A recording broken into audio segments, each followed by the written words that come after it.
नमस्कार, मैं ऋषिका सिंह परिहार स्वागत करती हूँ आप सभी का एमपी न्यूज में। आप सब जुड़ चुके हैं एमपी न्यूज के स्पेशल सेगमेंट हेल्थ गुरु में और आज की हेल्थ गुरु हैं doctor Rinku Porwal. Ma'am, welcome to the news studio. Ma'am, हम आपको बता दें कि मैम एक ऐसे ब्रांच में काम करती हैं जो आपको नॉर्मल बर्थिंग के लिए हेल्प करता है। जी हाँ, prenatal and postnatal yoga, जिसके बारे में आज हम मैम से जानेंगे। मैम, ये प्री नेटल योगा होता क्या है जिसको आज गायनेकोलॉजिस्ट भी बहुत ज़्यादा सजेस्ट करते हैं? प्रीनेटल योगा मतलब प्रेगनेंसी में गर्भावस्था में किए जाने वाले आसन प्राणायाम जो नॉर्मल बर्थ में हेल्प करते हैं। प्रीनेटल योगा और पोस्ट नेटल योगा, जैसा कि मैम ने बोला है, तो जो 9 मंथ में जितनी सारी कॉम्प्लिकेशंस आती है, हर एवरी डे जो फीमेल्स होती है वो बहुत सारी चैलेंजेस को फेस करती है, मेंटल, फिजिकल एंड बेबी से रिलेटेड। तो उसको सॉर्ट आउट करने के लिए और बर्थिंग जर्नी को अच्छा करने के लिए प्रीनेटल योगा किया जाता है। प्रीनेटल योगा मतलब स्पेसिफिक आसनों को लेना जो प्रेगनेंसी में बेबी को भी हेल्प करता है, साथ में मदर को उससे ज़्यादा हेल्प करता है। मैम, तो ये प्री नेटल योगा ज़रूरी क्यों होता है?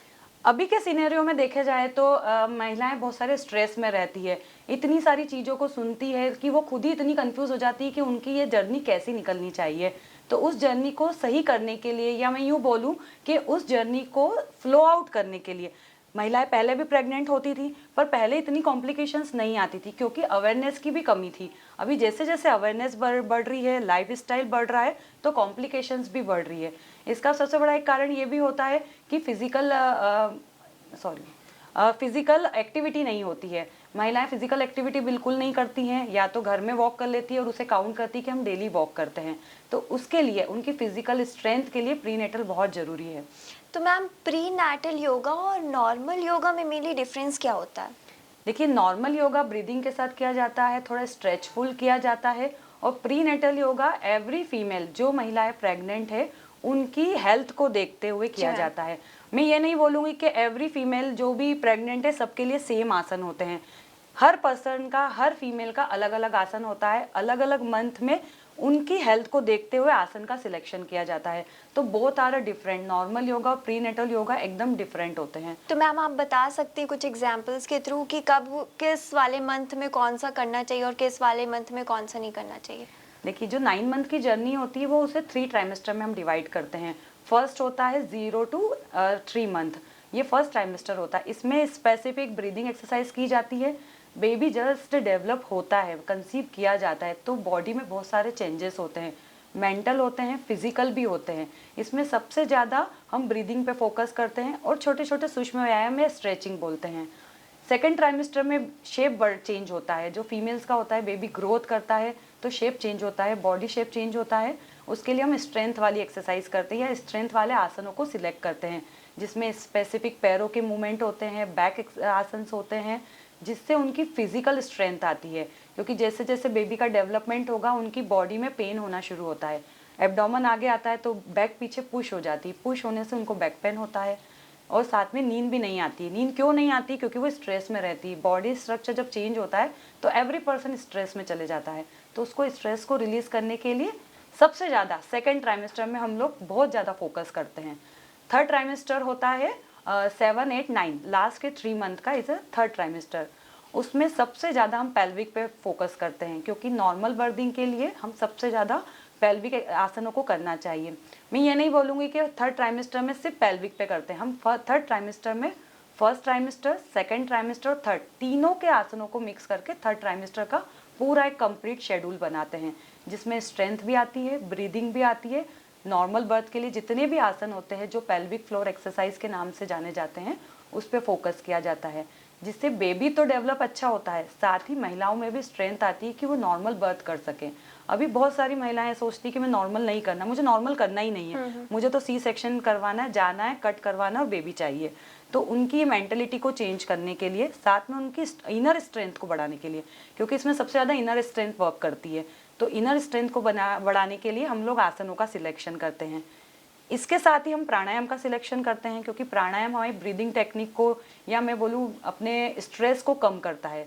स्ट्रेस कम करने के लिए प्राणायाम, ब्रीदिंग एक्सरसाइज सबसे बेस्ट होती है। साथ ही जो फीटस में बेबी है उसकी ग्रोथ करने के लिए, क्योंकि उसकी ग्रोथ ब्रीदिंग से ही होती है, जब आप लॉन्ग ब्रीथ करते हो तो बेबी तक भी प्रॉपर ऑक्सीजन जाता है, अदरवाइज आप आधी ऑक्सीजन लेंगे तो बेबी का डेवलपमेंट भी आधा होता है। अभी बहुत सारे लोगों को पता ही नहीं है कि वो ऑक्सीजन कैसा लेते हैं, तो ब्रीदिंग टेक्निक पे वर्क किया जाता है जिससे हेल्दी बेबी हो। मैम जैसे कि आपने बताया कि हेल्दी बेबी के लिए इतना सब कुछ करना पड़ता है, योगा व्हाट इज योगा, तो it is the connection between soul mind और बॉडी। yes. वैसे ही अगर हम प्री नैटल योगा को देखते हैं तो मैम वो कैसे कनेक्शन बिल्ड करता है एक मम्मी और एक बच्चे के बीच में? देखिए कनेक्शन तो बहुत अच्छा मतलब होता ही है कनेक्शन।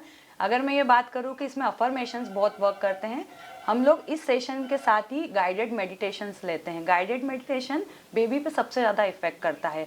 6 मंथ में बेबी के हियरिंग होना शुरू हो जाते हैं, बेबी सुनने लगता है, तो हम सबसे ज़्यादा वर्क करते हैं गाइडेड पे।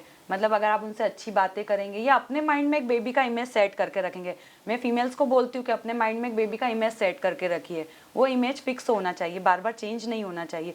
तो जब वो बर्थ करता है तो उसमें वैसे गुण दिखते हैं, मतलब उसमें सिमिलिटी आती है, ये फैक्ट है। तो ये सब अफर्मेशन से होता है, क्योंकि आप अपने ब्रेन में इतने अफर्मेशन स्ट्रॉन्ग देते हैं या हम इतने अफर्मेशन उनको गाइड करते हैं कि वो बेबी के डेवलपमेंट में हेल्प करते हैं। आपने सुना होगा जैसा सोचते हैं वैसा होता है। तो जब आप सोचते हैं ना तो वो आप अकेले नहीं सोचते हैं, आपके फीटस में जो बेबी है ना वो भी सोचता है। तो इसी पे वर्क किया जाता है। और गाइडेड मेडिटेशन सबसे ज्यादा वर्क करता है फीटस बेबी पे, क्योंकि जब आप ब्रीथ करते हैं या कुछ भी सोचते हैं तो वो ऐसा बोलते हैं 2 लोग सुनते हैं, या तो गॉड सुनता है या बेबी सुनता है। आपकी इनर आवाज सिर्फ 2 लोग सुनते हैं, गॉड एंड बेबी। इसीलिए बोलते हैं इस टाइम पे अच्छा सुनना, अच्छा खाना और अच्छा बोलना चाहिए। मैम तो हम देखते हैं कि पुराने युग से ये चला आ रहा है, महाभारत में ही हमने देखा था, Abhimanyu is the best example of this. तो ये मैम इतना पुराना है और लोग इसे अब प्री नैटल के रूप में देख रहे हैं, तो मैम आपको क्या लगता है कि हिस्ट्री और आज के प्रेजेंट में क्या कनेक्शन है इस चीज़ को लेकर के? देखिए कनेक्शन तो बिल्कुल है, जैसे आपने बहुत अच्छा एग्जाम्पल दिया कि अभिमन्यु उसने पहले ही सीख लिया था, वैसा आज भी होता है। लेकिन बीच का जो टाइम होता था, मतलब योग जो होता है ना वो धीरे धीरे धीरे लुप्त तो होते जा रहा था, लेकिन अब वापस वो सिनेरियो आ गया है कि आपको इन सब चीज़ों को वापस एडॉप्ट करना पड़ रहा है या करना भी चाहिए।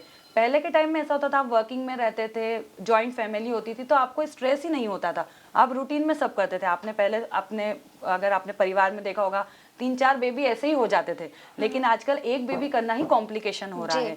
तो वो क्यों हो रहा है? आपकी लाइफ स्टाइल। साथ में न्यूक्लियर फैमिली होने के कारण आपको केयरिंग नहीं मिलती है, तो स्ट्रेस होता है, मेंटल स्ट्रेस तो होगा ना, और pregnancy is a mental stress का सबसे बड़ा पार्ट होता है। तो इसीलिए अब योगा वापस से फ्लो में आ रहा है और प्री नेटल ज्यादा फ्लो में आ रहा है। आप घर में रहते हैं, मेड्स काम करती है, आपका फिजिकल मूवमेंट बिल्कुल नहीं है, लेकिन पहले ऐसा नहीं होता था, पहले सारे काम हाथ से होते थे, आपका फिजिकल मूवमेंट बहुत अच्छा होता था।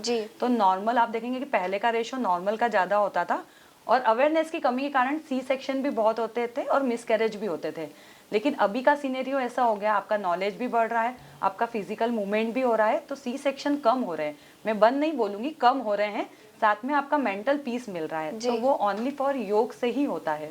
मैम लेकिन इसमें रेस्ट्रिक्शंस भी बहुत होते हैं, क्योंकि ये 2 लोग की जान की बात होती है, तो मैम वो रेस्ट्रिक्शंस कैसे, हमें क्या पोस्चर रहता है और कितने अच्छे तरीके से उसे प्रैक्टिस करना चाहिए?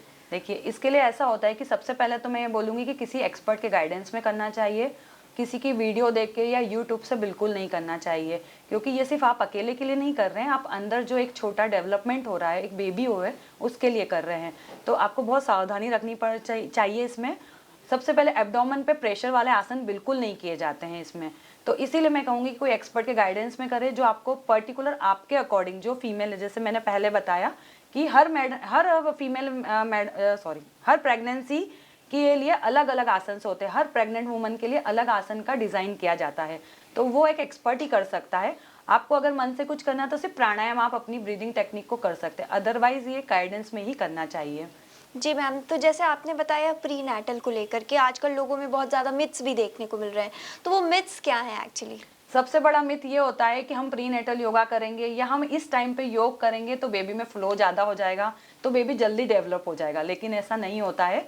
जब उसे आना होता है वो सही टाइम पे आता है, क्योंकि जितने एफर्ट्स आप लगाते हैं बेबी को इस तरह दुनिया में लाने के, इतने वो भी लगाता है।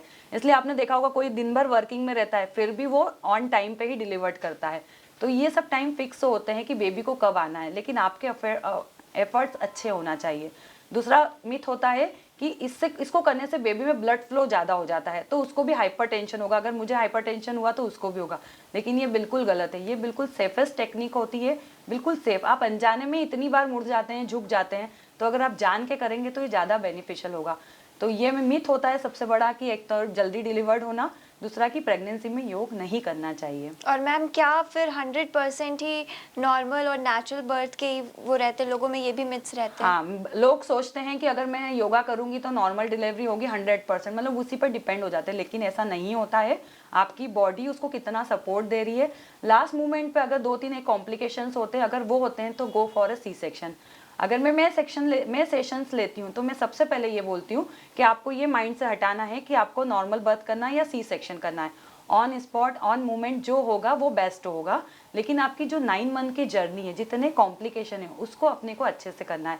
अगर आपको हाई बीपी है तो आप योग से ठीक से कर सकते हो। अगर आपको डायबिटीज़ आता है, अभी डायबिटीज़ इशू हो गया है कि प्रेगनेंसी में डायबिटीज़ आ जाता है, थायराइड आ जाता है, जी। आप उसको योग से क्योर कर सकते हैं। लेकिन नॉर्मल बर्थ का मैं 100% नहीं, लेकिन हाँ 60 रेशो जरूर है कि आप अगर योग करते हैं, उसको प्रॉपर अडॉप्ट करते हैं, तो आपकी नॉर्मल बर्थ होती है। साथ में आफ्टर डिलीवरी आपकी रिकवरी बहुत जल्दी होती है। तो वही मैम, आफ्टर रिकवरी में अब आप आ गई हैं तो अपन उसी में चलते हैं। तो मैम पोस्ट नेटल योगा क्या होता है? पोस्ट नेटल योगा जो आफ्टर डिलीवरी किया जाता है, इसी में एक वो होता है कि आप डिलीवर्ड करते से नेक्स्ट डे योगा नहीं होता है। इसमें भी एक रेशो रहता है कि नॉर्मल बर्थ होता है तो 2.5 मंथ बाद, जो हमारे पुराने लोग बोलते थे 40 दिन आराम करो, अच्छा खाओ, तो वो एक बिल्कुल सही बात होती है, क्योंकि बेबी के बर्थ के साथ आपका भी रीबर्थ होता है। तो वो 40 डेज के बाद, मतलब नॉर्मल बर्थ की में 2.5 मंथ के बाद योगा करना चाहिए, और सी सेक्शन होता है तो 3 मंथ के बाद। अब इसमें ये होता है, पोस्टपार्टम में बहुत सारी चीज़ें होती है। आजकल सबसे बड़ा पार्ट हो गया कि मुझे पोस्टपार्टम डिप्रेशन हो गया है जी। तो वो एक सबसे ज़्यादा एक वो हो गया है कि पोस्टपार्टम डिप्रेशन को मैं क्योर कैसे करूं। मुझे डिप्रेशन हो रहा है, क्यों, बेबी को बड़ा करना है ना। पहले जैसा टाइम नहीं हो कि बेबी बड़े हो जाते थे, तो उसके लिए योगा बहुत हेल्प करता है, फिजिकल भी और मेंटल भी। डिलीवर्ड करने के बाद अगर सी सेक्शंस होता है तो भी बहुत सारे चेंजेस होते हैं बॉडी में।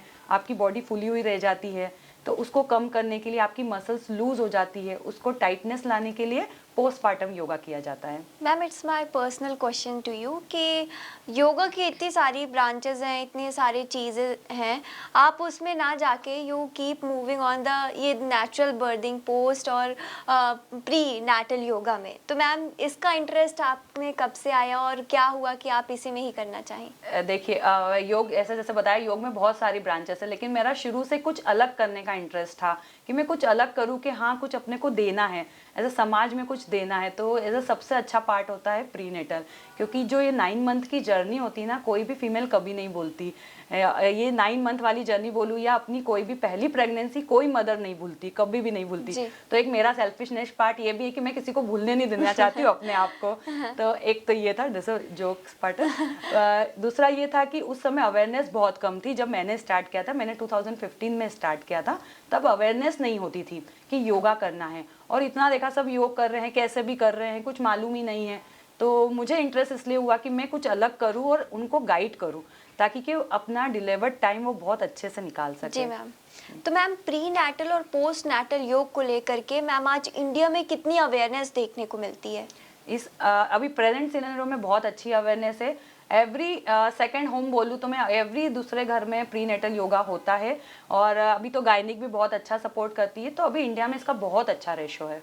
तो मैम आप रूटीन क्या बताना चाहेंगी कि एक मदर जो उस टाइम पे प्रेग्नेंट है, now she is going to birth, giving birth to a baby, तो उसकी क्या रूटीन होना चाहिए?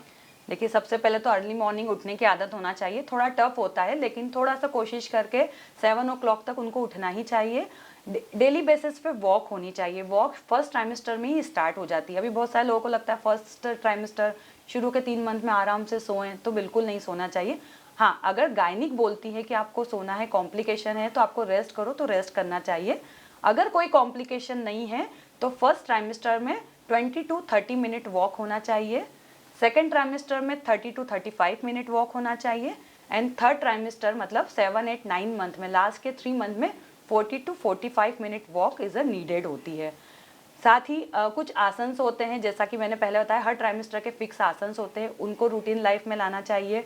डेली 45 मिनट अपना वर्कआउट करना चाहिए, चाहे वॉक हो, योगा हो, मतलब एक्टिव मोड में रहना चाहिए। इसके साथ ही अपने जो खाने पीने का रूटीन है वो प्रॉपर होना चाहिए, प्रॉपर एवरी 3 मील्स होना चाहिए, ब्रेकफास्ट, लंच एंड डिनर। उसमें हेल्दी खाएं, सीजनल सारी चीज़ें खाएं।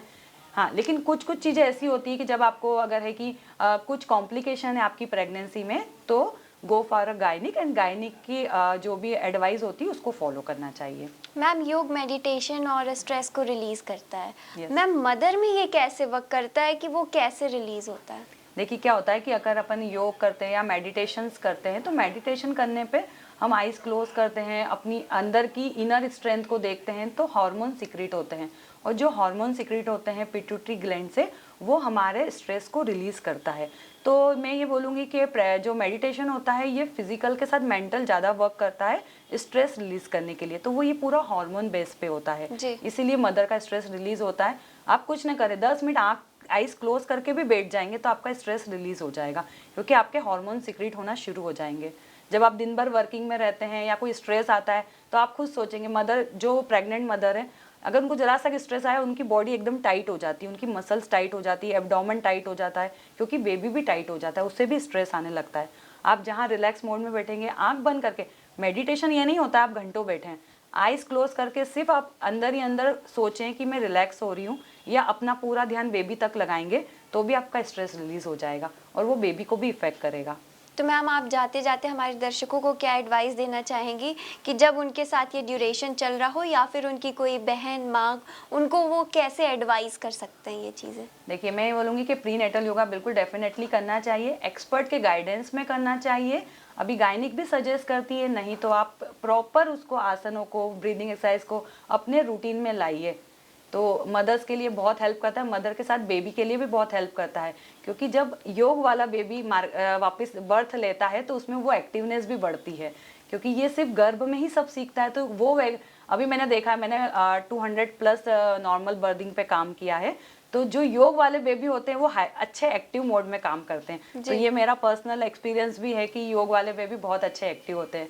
तो मैं सभी को सजेस्ट करूंगी कि अगर कोई ना हो, गायनिक के एडवाइस से आपको प्री नेटल योगा डेफिनेटली करना चाहिए। जी, तो आज हम मैम से जुड़ करके प्री नेटल और पोस्ट नेटल योग के बारे में जाने, क्या क्या चीज़ें रहती, कैसे करना चाहिए, रेस्ट्रिक्शंस क्या होते हैं, मिथ्स क्या होते हैं, उन सबको जाना और अच्छी तरीके से समझा भी। अगर आपको कुछ डाउट होता है तो आप कमेंट सेक्शन में ज़रूर पूछ सकते हैं, और भी ऐसी ताज़ा तरीन खबरों के लिए बने रहिए एमपी न्यूज़ के साथ। नमस्कार।